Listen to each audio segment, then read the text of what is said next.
So our school's partnered with Brandywine Zoo. They expressed that they're having some issues getting people to come to the zoo. There's I guess, a low amount of ticket sales and things like that. So our students have been working with them to develop programs, to develop games, to develop events that they can institute at the zoo so that the zoo can attract more people. And also to identify some problems from, I guess, the viewpoint of somebody that would actually go to the zoo. So students, parents, children, they've been interviewing a lot of community members. And so we're now prototyping some of the ideas that they've come up with to see which ones stick and which ones the zoo actually want to use. I think that it's great. It gives us a lot of room for creativity, and it looks great for colleges as well. And we're able to not just be cramped up all day and to expand and to keep on moving forward and use our brains to the max capacity.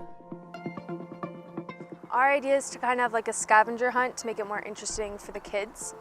So they're going around the zoo, running around looking at the animals and learning something about them.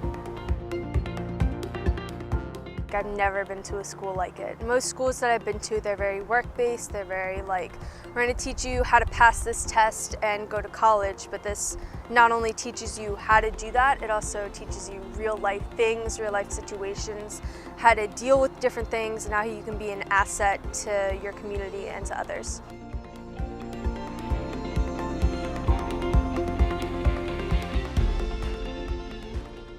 I think this experience is really great. The students don't necessarily get to work with companies straightforward. They kind of are given assignments in a classroom and they don't really get to interact. With this experience, they work through a whole problem and it's realistic. They might end up seeing something that they did in the zoo, and they're learning all different types of things. It's not just learning about science, it's learning about, some of them are doing media and some of them are doing scavenger hunts, and they're learning all these little pieces that are very interdisciplinary, and it's much more engaging for them. So they're much more active in it and they're much more excited about it because they are working together to solve this problem that is going to be seen by people, and it's not just one boring subject after another, it's all together.